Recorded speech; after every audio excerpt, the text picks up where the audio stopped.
The autumn of 1972 painted the forests of northwestern Montana with brilliant shades of amber and gold. The air had just begun to carry that distinctive chill, signaling the approaching winter.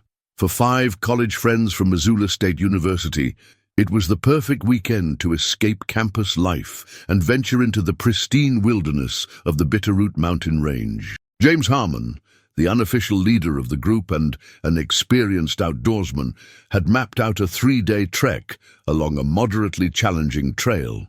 At 22, he was in his final year of environmental science, with dreams of working for the National Park Service.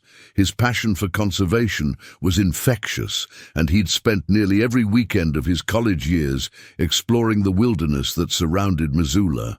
Tall and lean, with a permanent tan from his outdoor pursuits, James had the quiet confidence of someone completely at home in the natural world. "I've done this trail 3 times before," he assured the group as they gathered in their dormitory common room the night before departure. He spread a topographical map across the table, tracing the route with his finger.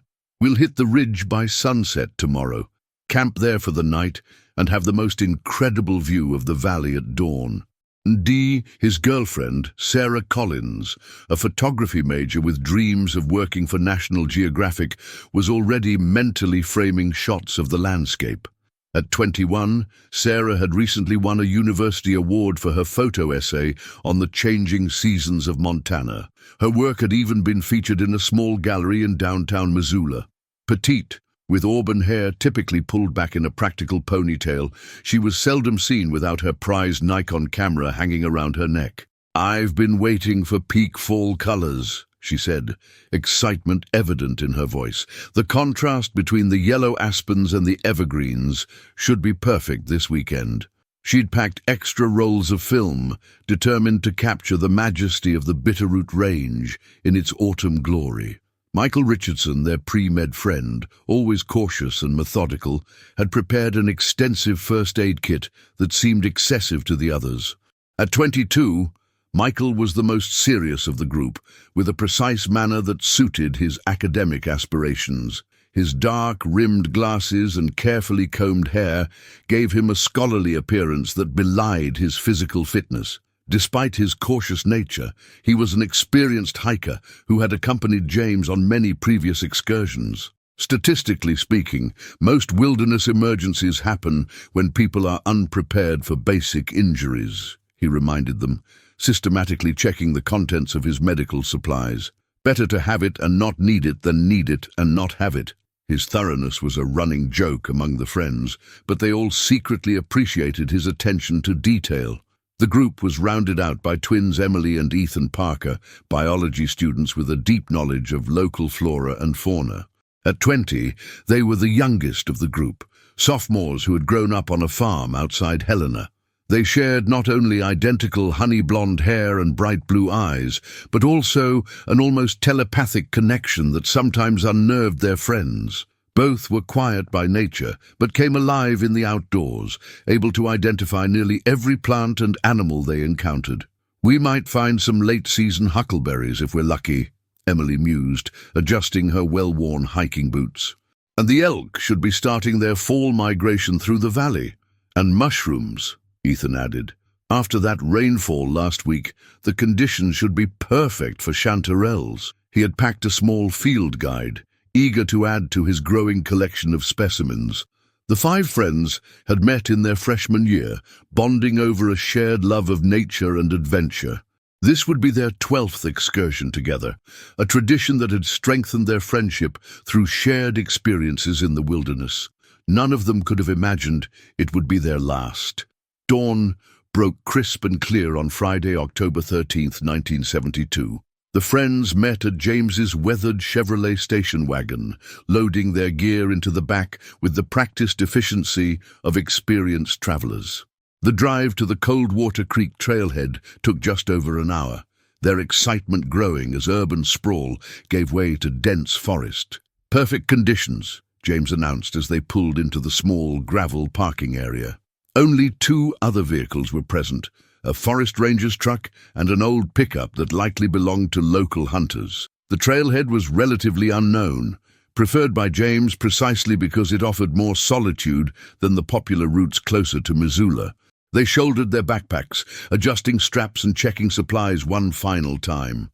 The morning air was crisp, their breath forming small clouds that dissipated quickly in the sunlight filtering through the canopy. "We should reach the ridge by nightfall," James told them, as they gathered around the trail register, a simple metal box bolted to a wooden post. He signed their names, noting their planned return for Sunday afternoon, and carefully recorded their intended route. The date, Friday the 13th, prompted a joke from Michael about superstitions, which the others dismissed with good-natured laughter. They were young, prepared, and invincible in the way that only youth allows. With a final adjustment of her camera strap, Sarah captured a group photo using a timer, immortalizing their smiling faces against the backdrop of towering pines. "For posterity," she said, unaware of the prophetic nature of her words. They set off into the woods, laughing and talking about midterm exams they were glad to leave behind. The trail started gently enough, winding through old-growth forest, where sunlight dappled the path ahead. Sarah paused frequently to photograph interesting fungi or particularly vibrant leaves. The twins engaged in their usual game of identifying bird calls, while Michael consulted his topographical map at regular intervals, marking their progress.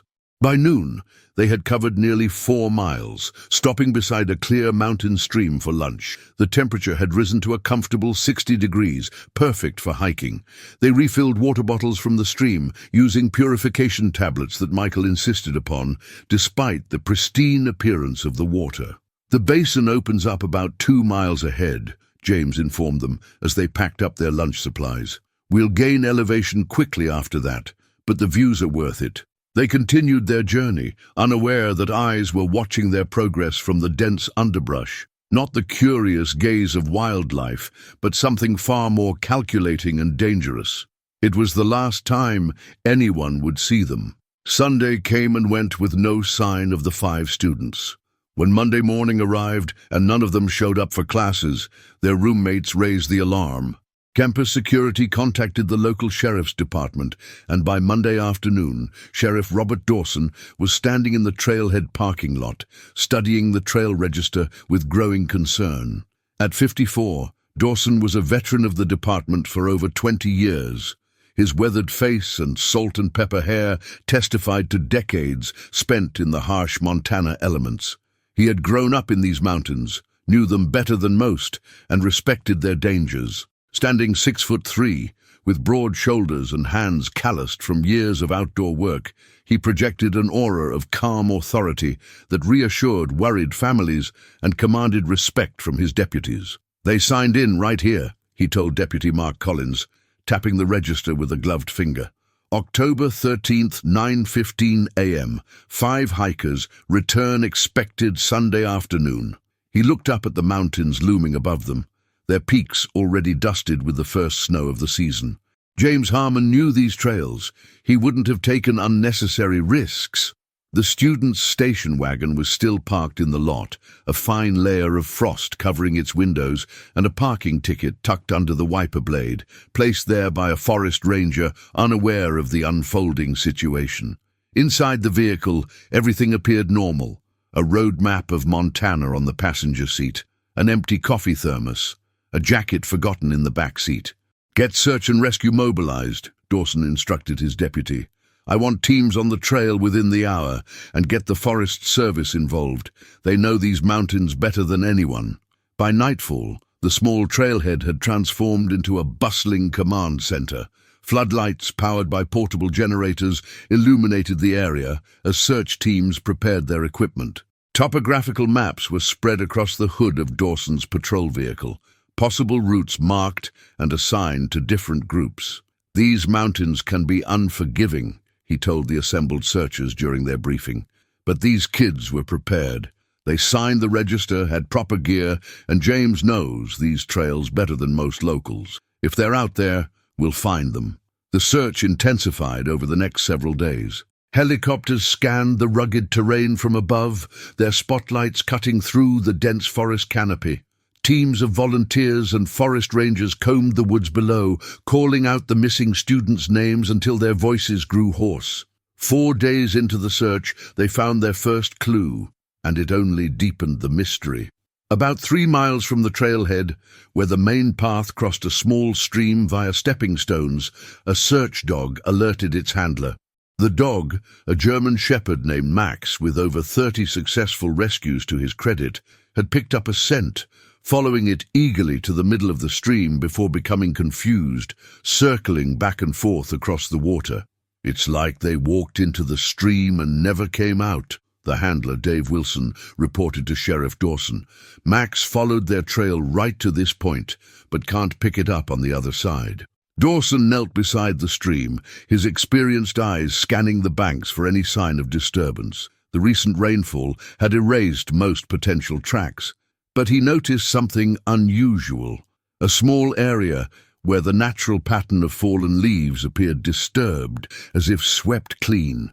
It was subtle, something most would overlook, but to Dawson's trained eye, it suggested human intervention. "Fan out from this point," he ordered the nearby search team. "Look for anything: broken branches, discarded items, disturbed ground." For hours, they meticulously examined every square foot of the surrounding area. Their diligence was rewarded when a volunteer discovered a single lens cap partially buried in the soft earth about 20 feet from the stream. Sarah's roommate later identified it as belonging to her Nikon camera. But beyond that solitary item, they found nothing. No backpacks, no equipment, no clothing snagged on branches. Not even footprints leading away from the stream in any direction. "It doesn't make sense," Deputy Collins said, voicing what everyone was thinking. 5 people don't just vanish without a trace. "Unless they didn't want to be found," Dawson replied, though he immediately dismissed the thought. The background checks they'd run on all 5 missing students revealed no reason for them to disappear voluntarily. They were good kids with bright futures, not the type to stage an elaborate disappearance. As the search expanded outward from the stream crossing, new theories emerged. Perhaps they had attempted a different route, straying from the main trail in search of better views for Sarah's photography. Maybe they had encountered wildlife, a bear or mountain lion, and fled in panic, becoming disoriented in unfamiliar territory. But each theory fell apart under scrutiny. No alternative routes in the area presented significant dangers to experienced hikers. No signs of wildlife attacks were found. No blood, no torn clothing, no signs of struggle. And if they had become lost, they would have used the emergency whistle James always carried, a precaution his father, a former forest ranger himself, had instilled in him from an early age. The parents of the missing students arrived in Missoula one by one, their faces etched with worry that would soon transform into grief. They gathered in the sheriff's office, clutching photographs and personal items that might aid the search. Sarah's mother brought her daughter's favorite sweater, hoping the scent might help the search dogs. "She was so excited about this trip," Mrs. Collins whispered, her voice breaking as she handed the garment to Dave Wilson. "She said the fall colors would make for perfect photographs." James's father, stoic and composed despite the circumstances, spread his son's previous hiking maps on Dawson's desk. "James never took unnecessary risks," he insisted. "He always had contingency plans, always left detailed routes. If they deviated from the trail, there would have been a reason." The university organized volunteer search parties of students and faculty, determined to find their missing classmates. Local businesses donated supplies, food, water, batteries for flashlights. The community rallied around the effort, the disappearance of the 5 young people touching something deep in the collective consciousness of the small college town. 2 weeks into the search, with winter closing in and no new leads, Sheriff Dawson faced the hardest decision of his career. Standing before the assembled families in the conference room of the small motel where they had been staying, he removed his hat and held it against his chest. "We're not giving up," he told them, his voice steady, despite the emotion he felt. "But with the weather changing and snow in the forecast, we need to scale back the active search operations." He paused, allowing them to absorb his words. "I need you all to understand. We may never know what happened to your children." The silence that followed was deafening. Then James's mother collapsed into her husband's arms, her quiet dignity finally breaking under the weight of grief. The other parent sat motionless, as if refusing to accept the reality of the situation. Only Michael's father, a doctor himself, seemed to truly understand the finality of what Dawson was telling them. "You've done everything possible," Dr. Richardson said quietly, rising to shake the sheriff's hand. "We appreciate that more than you can know." As the active search wound down, theories about the disappearance multiplied. The local newspaper ran a series of articles exploring different possibilities. Some speculated about wildlife attacks, though no signs of struggle or blood were ever found. Others whispered about the possibility of the students deciding to leave their lives behind, but those who knew them dismissed this immediately. They were happy, successful students with bright futures ahead. The most persistent theory involved a tragic accident. Perhaps they had fallen from a ridge or been caught in a sudden landslide, their bodies hidden somewhere beneath the unforgiving wilderness. A few locals, particularly those who frequented the bars on the outskirts of town, murmured about darker possibilities: kidnapping, murder, or some kind of cult activity. These theories were fueled by reports of a strange hermit who supposedly lived deep in the Bitterroot Range, occasionally spotted by hunters but quickly dismissed as local folklore. Sheriff Dawson followed up on every lead, no matter how improbable. He interviewed hunters who claimed to have seen unusual activity in the area, consulted with geological experts about the possibility of sinkholes or unmarked caves, and even reached out to law enforcement in neighboring states to check for similar patterns of disappearances. Nothing yielded concrete results. As months turned into years, the case of the Bitterroot Five, as they came to be known, faded from headlines, but remained an open wound in the community.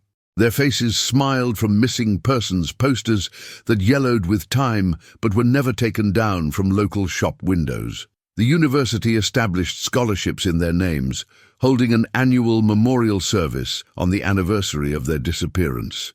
Their families marked birthdays and holidays with empty chairs at their tables, caught in the particular hell of grief without closure. Sarah's younger sister eventually enrolled at Missoula State, partly to feel closer to her missing sibling, and became an advocate for improved safety measures for wilderness hikers. The twins' parents established a foundation funding research into search and rescue technology. James's father returned to the Bitterroot Mountains every October, hiking the trail his son had taken, searching for answers he never found. Sheriff Dawson remained dedicated to the case long after others had moved on. He kept a detailed file in his desk drawer, adding new information whenever it surfaced, no matter how insignificant it might seem. On quiet nights, he would spread the evidence across his desk: the lens cap, photographs of the 5 students, maps of the search area, hoping to see something he had missed. In 1985, after 32 years with the department, Dawson retired. At his modest retirement party, he pulled his successor aside. "The Bitterroot Five," he said, handing over a worn file folder. "Don't let them be forgotten. Some mysteries aren't meant to be solved," the new sheriff replied sympathetically. "I don't believe that," Dawson said firmly. "And neither should you." The forest gradually reclaimed the search areas. Seasons changed. The world moved forward. The missing hikers became local legends, their story told around campfires to warn young adventurers about the dangers lurking in the wilderness. And then, 30 years later, on a crisp spring morning in 2002, everything changed. A crew from the U.S. Forest Service was surveying an area for potential trail expansion, about 15 miles from where the hikers had disappeared, far off any established path, in a section of the forest so dense and remote it had rarely been traversed by humans. The project was part of a larger initiative to create new recreational opportunities while preserving the natural character of the Bitterroot National Forest. Mike Holloway, the crew supervisor, was marking trees when his boot caught on what he initially thought was an exposed root. At 35, Holloway had spent most of his adult life working for the Forest Service, developing an intimate knowledge of the region's wilderness. He prided himself on moving through the forest with minimal impact, so the stumble annoyed him. "I nearly face-planted into the dirt," he would later tell investigators. "When I looked back to see what tripped me, I noticed it wasn't a root at all. It was an old, rusted piece of chain partially buried in the soil." Curious about finding such an item so far from any established trail or campsite, Holloway followed the chain. It led him through thick underbrush to a slope covered in decades of fallen leaves and forest debris. As he cleared away some of the growth, his hand touched something solid, weather-worn planks of wood. "Hey, I've got something over here," he called to his team. Within minutes, the entire crew was carefully removing layers of vegetation, revealing what appeared to be the roof of a structure almost entirely reclaimed by the forest.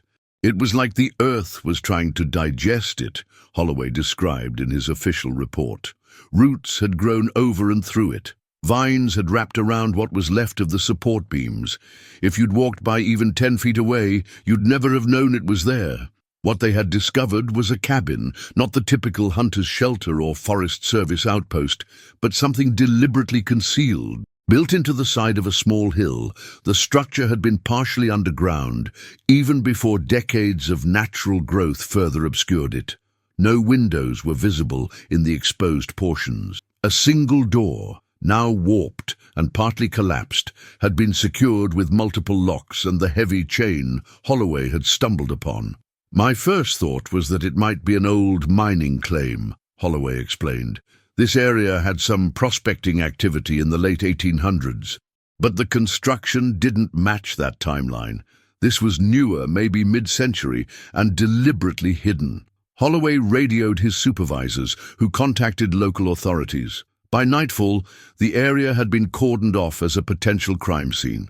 Detective Leanne Morgan, head of the county's cold case unit, arrived early the next morning. At 45, she had been just a teenager when the Bitterroot 5 disappeared, but growing up in the area meant she knew the story well. Tall and athletic, with short-cropped dark hair and penetrating green eyes, Morgan had a reputation for tenacity that had served her well in law enforcement. She had joined the department right out of college, working her way up through the ranks with a particular talent for reviving cold cases. Her colleagues sometimes joked that she could coax confessions from ghosts, a skill that would prove eerily appropriate for what lay ahead. "Get some floodlights in here," she instructed as she surveyed the cabin in the grey dawn light. "And I want structural engineers to check if it's safe to enter. This place looks like it could collapse any minute." The engineering assessment took most of the day. The cabin, while compromised by decades of exposure to the elements, was more structurally sound than its appearance suggested. The partially underground construction had protected it from the worst of the weather, and whoever had built it had done so with surprising skill. "It's stable enough for limited exploration," the lead engineer reported, "but I wouldn't have more than 2 people inside at once, and I'd keep it brief." By mid-afternoon, the engineers had reinforced the structure enough for a preliminary investigation. Detective Morgan, suited up in protective gear, was the first to step inside, her flashlight cutting through decades of darkness. The beam revealed a single room, approximately 15 by 20 feet. The air was stale and thick, with the smell of damp earth and decaying wood. What struck her immediately was the methodical organization. Unlike an abandoned structure which would show signs of decay and disorder, everything here seemed purposefully arranged, despite the obvious passage of time. Along one wall stood a crude bookshelf filled with journals, dozens of them, their covers warped from humidity, but their contents preserved inside. A table held maps of the Bitterroot Range, with certain areas circled in faded red ink. In one corner, a small wood-burning stove sat cold and rusted, surrounded by neatly stacked firewood that had long since rotted. A narrow cot occupied another corner, its blankets still folded with military precision. Most disturbing was a wall covered with photographs. Polaroids, yellowed with age, pinned carefully in neat rows. Some showed only landscapes, familiar peaks and valleys of the Bitterroot Range. Others captured wildlife, deer drinking from streams, a black bear climbing a tree, an owl perched on a branch. But mixed among these innocuous images were photos of people, hikers unaware they were being photographed, captured through the trees as they followed trails or set up camps. "I need evidence techs in here now," Morgan called out, her trained eye already recognizing the significance of what she was seeing. As she moved her flashlight across the photographs, her breath caught in her throat. In the center of the wall, separated from the others, were 5 distinct photos. The Bitterroot 5, taken just hours before they signed the trail register in 1972. The images were disturbing in their intimacy. James checking his compass at the trailhead, Sarah adjusting her camera by the station wagon, Michael organizing his backpack, the twins examining a map together, pointing at something out of frame. All 5 completely unaware they were being observed, their expressions relaxed and eager for the adventure ahead. "My God," Morgan whispered, the magnitude of what they had discovered beginning to sink in. They never stood a chance. Over the next several days, the cabin yielded its secrets to the investigation team. The journals, meticulously dated and detailed, belonged to a man named Raymond Erickson. Born in 1932 in a small town near Butte, Erickson had served in the Korean War before taking a position with the Forest Service in 1958.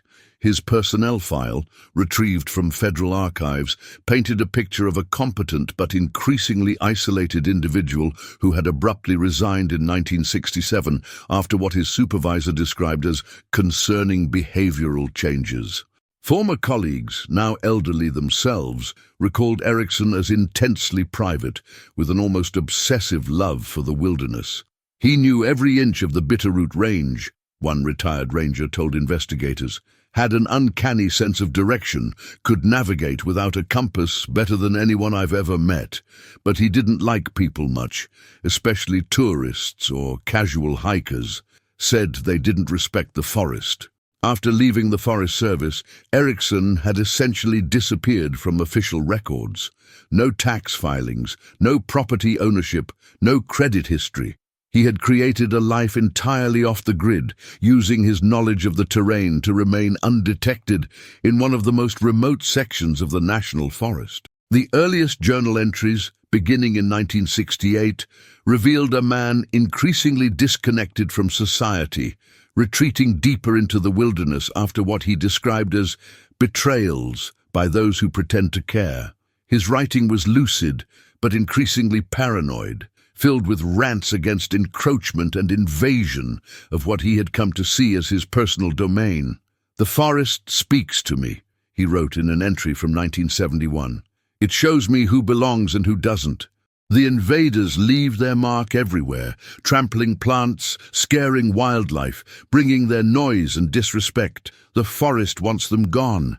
I am its instrument." Detective Morgan worked through the journals chronologically, the pit in her stomach growing as she approached October 1972. The entry for October 13th, written in handwriting that had become increasingly erratic, detailed Erickson's observation of the 5 college students. 5 invaders entered from the West Trail today. Young, loud. One keeps taking pictures, stealing pieces of the forest's soul with each click. They don't hear the trees crying out as they pass. But I hear. I always hear. The entry continued with disturbing precision, mapping the students' progress along the trail, noting when they stopped for breaks, even recording snippets of their conversations that Erickson had overheard while stalking them through the woods. He had been watching them for hours, cataloguing what he perceived as their transgressions against the natural world. The dark-haired one collects leaves, tearing them from their branches without permission. The twins touch everything, examining, dissecting. The forest feels their intrusion. It cannot allow this violation to continue. The entry for October 14th was brief. The forest will reclaim what belongs to it. I am its hands. After that, a gap of several weeks appeared in the journal, followed by an entry that chilled Morgan to her core. It is done. The forest is satisfied. The evidence of their disrespect has been erased, returned to the earth. 5 invaders who will invade no more. The clinical detachment of the writing made it all the more disturbing. Erikson described the fate of the 5 students not with malice or sadistic pleasure, but with the matter-of-fact tone of someone who believed they were simply carrying out necessary work. He didn't see himself as a murderer, but as a caretaker, removing what he perceived as a threat to his beloved wilderness. As forensic teams carefully processed the cabin, more evidence emerged. Behind a false wall, investigators discovered a cache of personal items that were eventually identified as belonging to the missing hikers. Sarah's camera, still containing the film she had shot that day. James's distinctive pocket knife with his initials engraved on the handle. Michael's university ID card, a handmade bracelet shared between the twins with their initials woven into the design. Each item had been cleaned and catalogued with disturbing precision, labeled with the date of collection and stored as if in a museum. Among these artifacts was Sarah's journal, which she had apparently been keeping during the hike. The final entry, written at their lunch stop by the stream, was heartbreakingly mundane. Observations about the changing leaves, excitement about reaching the ridge by nightfall, a note about the unusual silence of the forest that afternoon. Most significant was a map found pressed between the pages of the final journal.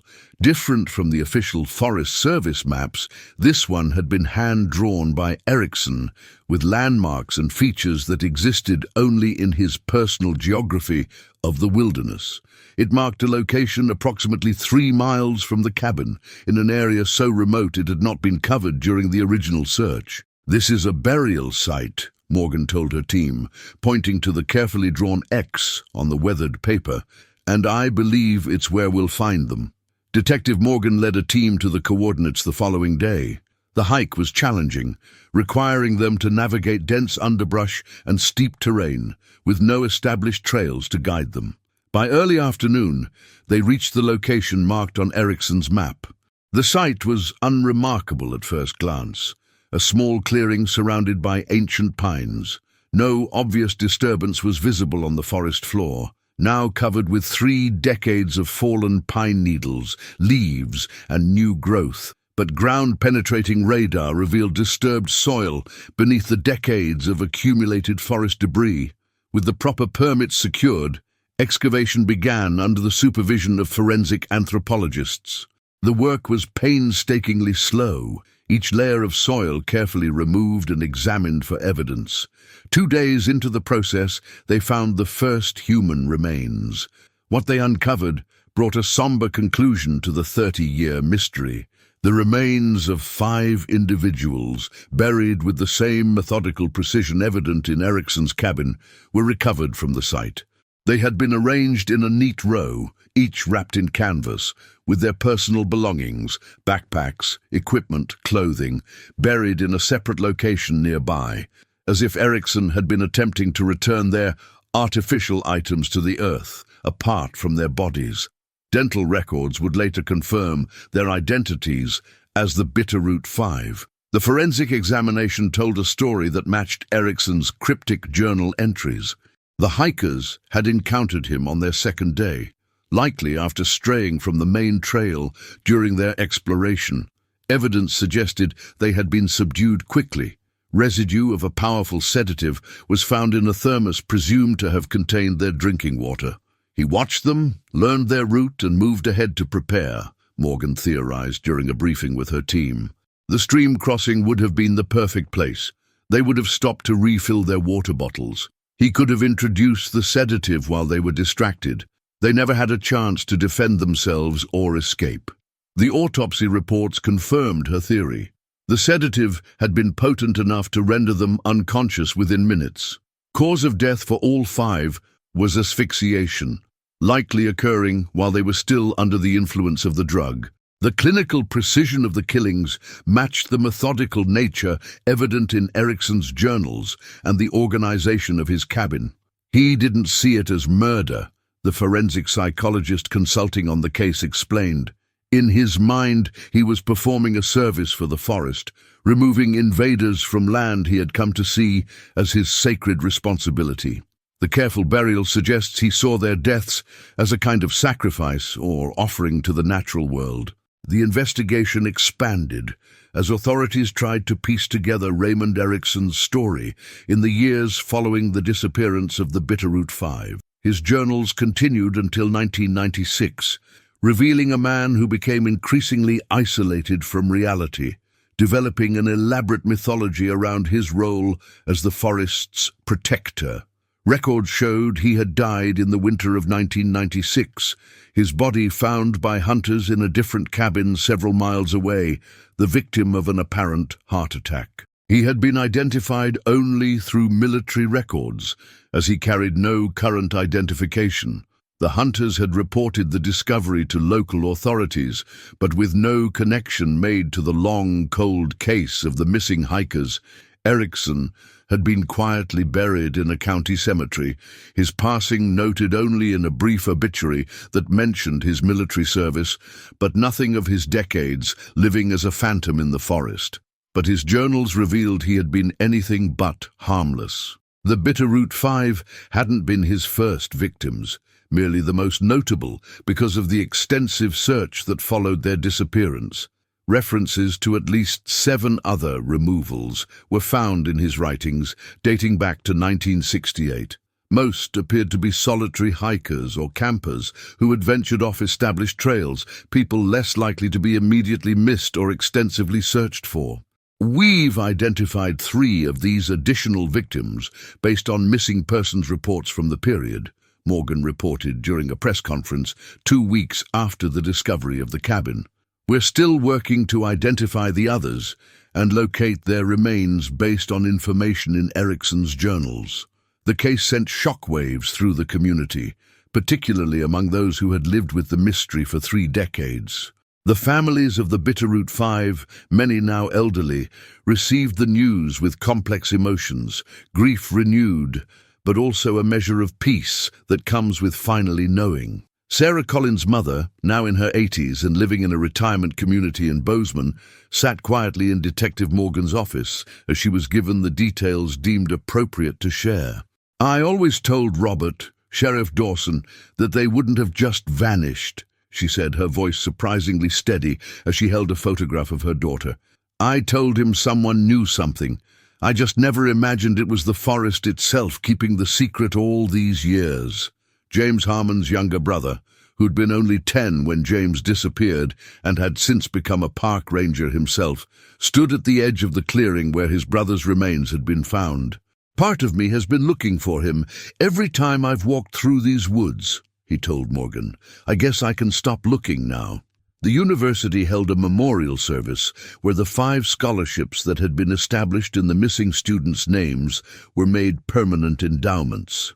Photographs of their smiling faces, not the haunting images from Erikson's wall, but pictures provided by their families showing them full of life and promise, were displayed in the campus library alongside a plaque commemorating their lives. In the months that followed, Detective Morgan oversaw the final steps of the investigation, ensuring every piece of evidence was properly catalogued and every victim identified.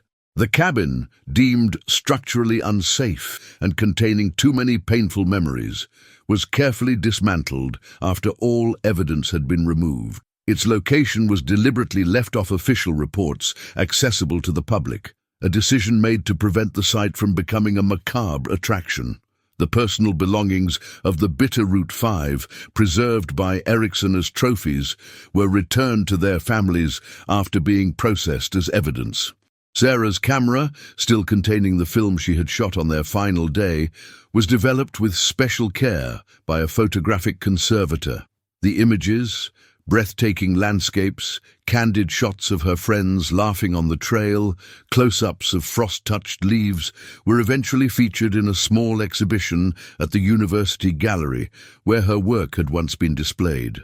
The final roll contained something even more significant.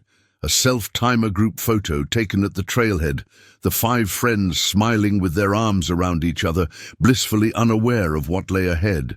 This image, enlarged and framed, was placed in the university's memorial garden, a testament to lives cut short but not forgotten.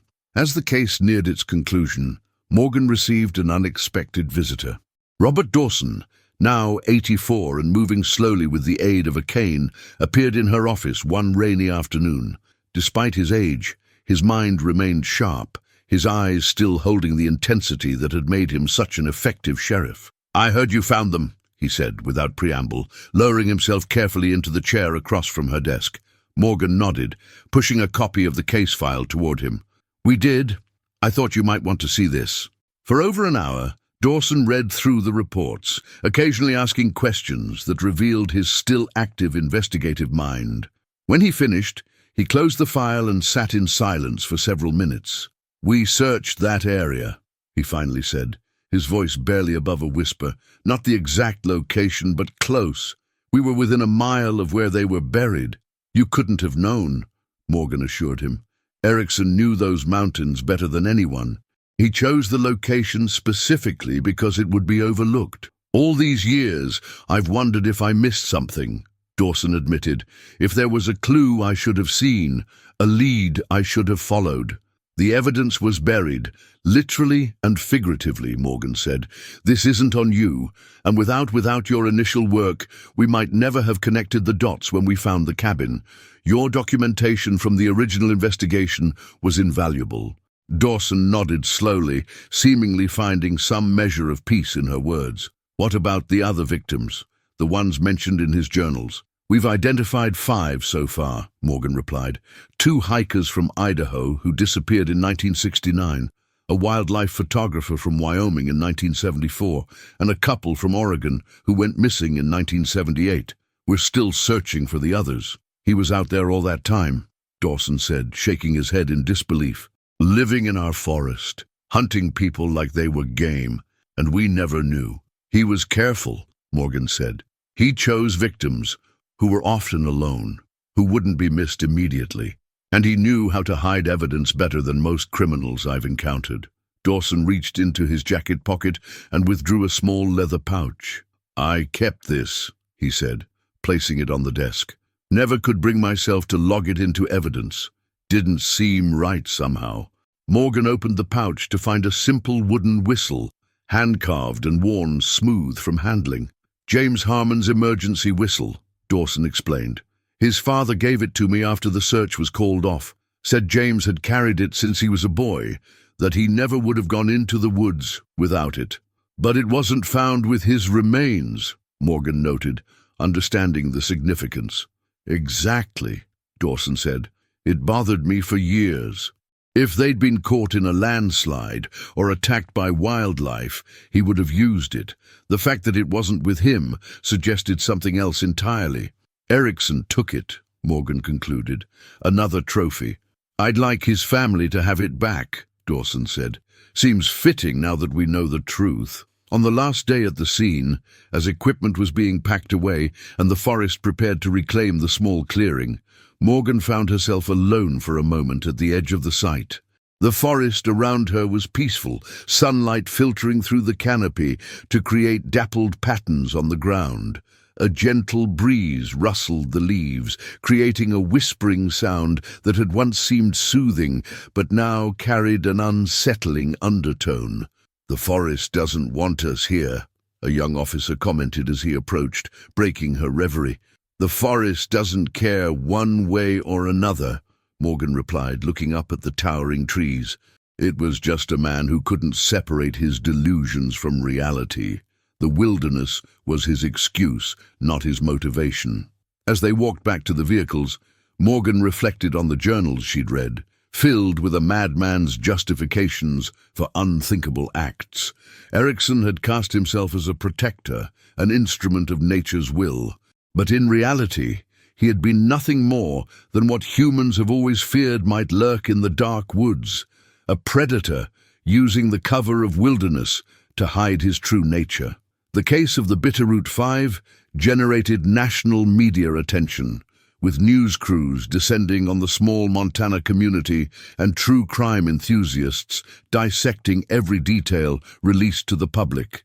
Morgan fielded countless interview requests, declining most but occasionally speaking to journalists who approached the story with appropriate sensitivity. "We need to remember that this isn't entertainment," she reminded her team as they prepared for the final press conference. "These were real people with families who have waited 30 years for answers. Our responsibility is to them, not to the media circus." The discovery prompted a review of other unsolved disappearances in wilderness areas across the Northwest. While most had conventional explanations, 3 cold cases in Idaho and Wyoming were reopened based on similarities to Erickson's methodology. One eventually led to the discovery of another victim, a solo hiker who had vanished in the Sawtooth Mountains in 1982. For the families of James, Sarah, Michael, Emily, and Ethan, the discovery brought a measure of closure after decades of uncertainty. Their children had not been careless. They had not made a fatal mistake on the trail. They had simply encountered a human monster wearing the forest as a disguise, becoming part of a tragedy that would be remembered long after the last witnesses were gone. The 5 friends were finally laid to rest in proper ceremonies, surrounded by families who had never stopped loving them, and friends who had never stopped wondering what happened to them. At Sarah's funeral, her mother placed the developed photographs from her recovered camera in the casket, fulfilling her daughter's dream of having her work seen and appreciated. "She captured beauty until the very end," Mrs. Collins said, touching the polished wood of the casket. "That's how I'll remember her." In the years that followed, Sheriff Dawson, now well into his 80s, would occasionally visit the memorial bench installed near the Coldwater Creek trailhead. The plaque bore the names of the 5 students and a simple inscription: "The mystery of the forest claimed them, but they are forever in our hearts." He would sit there for hours, finally at peace with the case that had defined his career and haunted his retirement. "We found them in the end," he would whisper to the trees. "We brought them home." During one such visit, on the 35th anniversary of the disappearance, he encountered Detective Morgan, who had brought flowers to place at the memorial. They sat together in companionable silence, 2 law enforcement officers connected by a case that spanned their careers. "I've been thinking about Erickson's journals," Morgan said eventually, "about how he believed the forest was speaking to him, guiding his actions."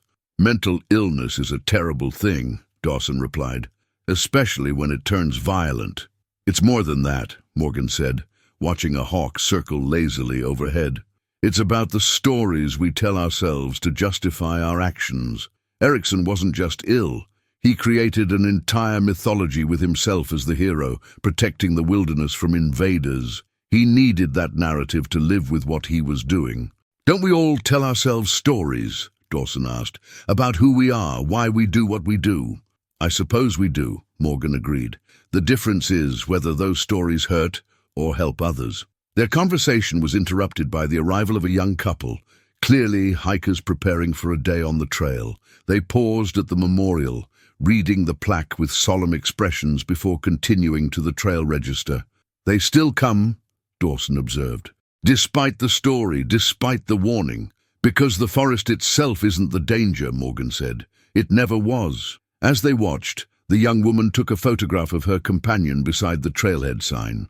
The simple action, so reminiscent of Sarah Collins with her beloved camera, created an eerie echo across time. But unlike the Bitterroot 5, these hikers would return safely, unaware of how different their fate was from those who had stood in the same spot decades earlier. The trail register now included additional safety information, advice to stay on marked paths, to share itineraries with others, to be aware of surroundings at all times, small changes implemented in the wake of the solved mystery, practical precautions that acknowledged the rare but real dangers that could be encountered in the wilderness. Deep in the forest, where Raymond Erickson's cabin once stood, nature continued its patient work. New growth pushed through the soil where the structure's foundation had been, erasing the last physical evidence of the tragedy. Within a few years, even those who knew exactly where to look would find nothing but uninterrupted wilderness, the forest reclaiming its space, indifferent to the dark history it concealed. The story of the Bitterroot Five became more than a local legend. It transformed into a cautionary tale studied by law enforcement, search and rescue teams, and psychology students across the country. Academic papers analyzed Erikson's writings, exploring the progression of his delusions and the environmental factors that may have contributed to his actions. Wilderness safety protocols were revised based on lessons learned from the case. Sarah's photographs, recovered from her camera, became part of a traveling exhibition titled Final Frames, which toured university galleries nationwide. The proceeds funded scholarships for aspiring nature photographers, with the stipulation that recipients complete wilderness safety training before fieldwork. The twins' parents established the Parker Foundation for Wilderness Safety, developing educational programs that taught hikers how to recognize potential threats, both natural and human, while enjoying the outdoors. James's brother incorporated the case into training materials for new park rangers, emphasizing that vigilance wasn't just about watching for wildlife or changing weather conditions. Michael's medical kit, recovered from the burial site and remarkably preserved, was donated to the university's pre-med program, a tangible reminder of the importance of preparation. Students noted the careful organization, the thoughtful inclusion of items that went beyond basic first aid, a testament to Michael's meticulous nature that had survived long after he was gone. In 2010, 8 years after the discovery of the cabin, a documentary filmmaker approached the families with a proposal to tell the story of the Bitterroot Five. After careful consideration, they agreed, with strict conditions about how their loved ones would be portrayed. The resulting film, Whispers in the Trees, focused not on the sensational aspects of the case, but on the lives of the five friends and the impact of their loss on the community. The documentary included interviews with Sheriff Dawson, Detective Morgan, and others involved in both the original search and the eventual discovery. It showed the Coldwater Creek Trail in different seasons, capturing the beauty that had drawn the five students into the wilderness. Most powerfully, it featured Sarah's recovered photographs, allowing her artistic vision to speak across decades. In the end, this isn't a story about how they died, the filmmaker explained during a panel discussion following the premiere. It's about how they lived, how they were remembered, and how their loss changed the way we think about safety in wild places. For those who knew the story, the Bitterroot Mountains would never look quite the same again. Every shadow between the trees might hide a watcher, every unexpected sound might be a footstep, and every friendly face encountered on a remote trail might belong to someone who views you not as a fellow explorer, but as an invader to be removed. Yet people continued to hike the trails, to camp beneath the stars, to seek the solace and beauty that only wilderness can provide. They carried with them not just extra water and emergency supplies, but the awareness that comes from knowing history, a healthy caution that enhanced rather than diminished their experience of the natural world. The wilderness, vast and beautiful, keeps its secrets well. Some are meant to be discovered, studied, and appreciated. Others, like the fate of the Bitterroot Five, remind us that even in places of natural wonder, darkness can take root and grow, hidden beneath the surface until some chance discovery brings it into the light. In 2022, on the 50th anniversary of the disappearance, a new generation of students from Missoula State University organized a memorial hike. They followed the same trail the Bitterroot Five had taken, carrying photographs of the five friends and stopping at significant points to read excerpts from Sarah's recovered journal. The event concluded with a sunset ceremony at the ridge that had been the group's intended destination, the view they never lived to see. Among the participants was Jessica Collins, Sarah's grandniece, who had inherited not just her aunt's talent for photography, but also her love of the natural world. As the sky blazed with color above the valley, Jessica captured the moment with her digital camera, creating a visual bridge between past and present. "I never knew her," Jessica told a local reporter covering the event. But through her photographs and her journal, I feel connected to her. She saw beauty everywhere, even on that last day. I think that's what I want people to remember about all of them. Not that they were victims, but that they were alive and passionate and doing what they loved. As the group made their way back down the trail in the gathering dusk, they passed another hiker heading up, an older man moving with the deliberate pace of someone who knew these mountains well. He nodded a greeting as they passed, his weathered face momentarily illuminated by a headlamp. It was only later, comparing notes on the drive back to campus, that they realized no one had seen him coming down. Some speculated he might have made camp somewhere up the trail, while others suggested he could have taken an alternate route back. A few, familiar with the history of the area, felt a chill that had nothing to do with the evening air. The wilderness, after all, still keeps its secrets, and for every mystery solved, another waits to be discovered among the whispering trees. For the families of James, Sarah, Michael, Emily, and Ethan, the discovery brought a measure of closure. Their children had not been careless. They had not made a fatal mistake on the trail. They had simply encountered evil in an unexpected form, in a place where they had gone seeking beauty and adventure. And in the heart of the Bitterroot Wilderness, life continued its eternal cycle. Seasons changed, trees grew and fell. New hikers traversed the trails, most unaware of the history beneath their feet. Nature, indifferent to human concerns, moved forward in its endless progression, while the story of the Bitterroot Five and their 30-year mystery became part of the region's folklore.